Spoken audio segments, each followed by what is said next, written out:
Hello sparks, welcome back to my channel sparks with rams. ఈరోజు మన childhood మెమరీస్ని refresh చేయడం కోసం ఒక చాలా టేస్టీ ట్రెడిషనల్ స్వీట్ ప్రిపేర్ చేయబోతున్నాను. దాని పేరు ఏంటనేది నేను వీడియో లాస్ట్లో చెప్తాను. ఈ స్వీట్ ఎస్పెషల్లీ సంక్రాంతి, వరలక్ష్మి వ్రతం ఇలాంటి ఫెస్టివల్స్లో చాలా ఫేమస్గా చేసుకుంటారు. కోకోనట్ జాగరీ స్టఫింగ్ పెడతారు. అవుట్ సైడ్ ఫ్లఫీగా ఉంటుంది, ఇన్సైడ్ స్వీట్గా జ్యూసీగా ఉంటుంది. వన్స్ టేస్ట్ చేస్తే you can't stop with one. So guest చేసేసి కామెంట్లో మెన్షన్ చేయండి. ఇప్పుడు స్వీట్ ప్రిపరేషన్లోకి వెళ్తే 2 cups ఆఫ్ గ్రేటెడ్ కోకోనట్ తీసుకున్నా, కొబ్బరి తురుము. ఇందులోకి 1 cup బెల్లం వేసుకుంటున్నా. స్వీట్ ఎక్కువ తినే వాళ్ళైతే ఇంకో 1/2 cup ఎక్స్ట్రా యాడ్ చేసుకోవచ్చు.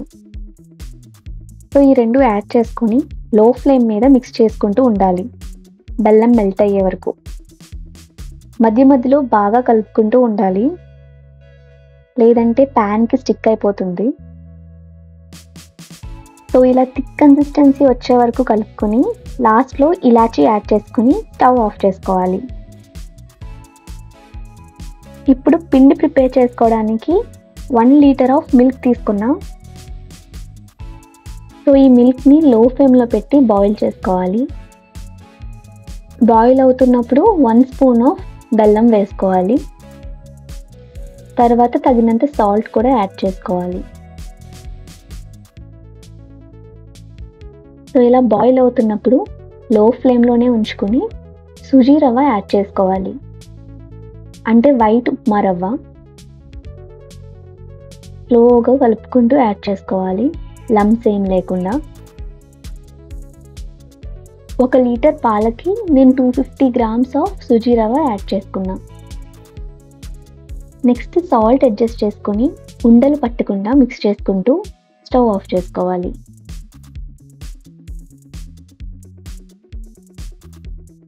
ఇప్పుడు ముందుగా ప్రిపేర్ చేసి చల్లార్చుకున్న కొబ్బరి నౌజుని రౌండ్గా చిన్న లడ్డూల షేప్లో ప్రిపేర్ చేసుకుందాం. ఇది మన స్టఫింగ్ కోసం అన్నమాట. సో ఆయిల్ రాసుకుంటూ చేసుకుంటే సాఫ్ట్గా, స్మూత్గా, రౌండ్ షేప్లో వస్తాయి.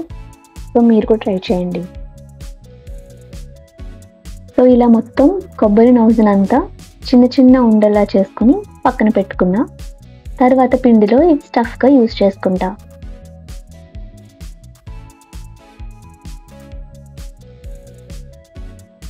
ఇప్పుడు మనం ప్రిపేర్ చేసుకున్న పిండి కూల్ అయిన తర్వాత ఇలా రౌండ్గా బాల్స్లా ప్రిపేర్ చేసుకోవాలి. సో ఆయిల్ రాసుకుంటూ చేసుకుంటే ఇక్కడ కూడా స్మూత్గా వస్తుంది.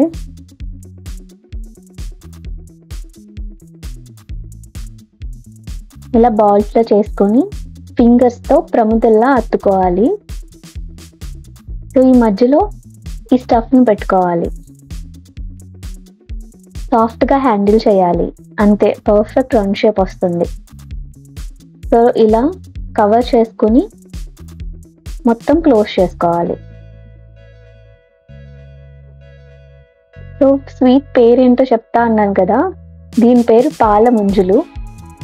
సో ఇవి ముంజుల షేప్లో ఉంటాయన్నమాట. మన తాటి ముంజలు ఇన్స్పైర్ చేసుకుని వీటికి పేరు పెట్టారంట.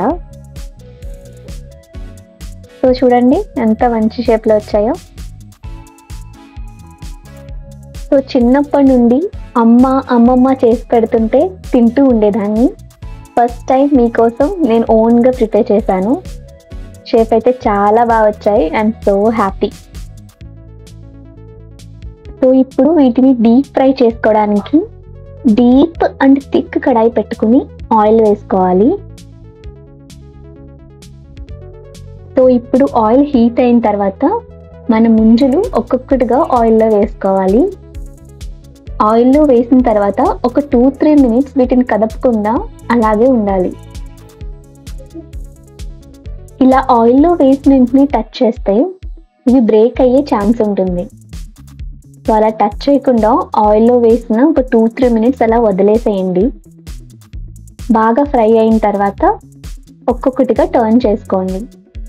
ఓవర్ కుక్ చేయకండి, ఓవర్ కుక్ చేస్తే హార్డ్ అయిపోతాయి.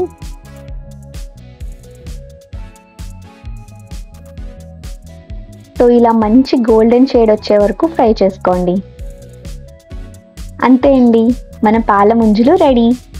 హాట్ ఆర్ రూమ్ టెంపరేచర్లో సర్వ్ చేసుకోండి. చిన్న పిల్లల నుండి పెద్దవాళ్ళ వరకు అందరూ చాలా ఇష్టపడి తింటారు. మీరు కూడా ట్రై చేయండి. కామెంట్ సెక్షన్లో ఎలా వచ్చిందో మెన్షన్ చేయండి. నెక్స్ట్ వీడియోలో ఇంకో టేస్టీ ట్రెడిషనల్ రెసిపీతో మళ్ళీ కలుద్దాం. సబ్స్క్రైబ్ చేయడం మర్చిపోకండి. Happy cooking.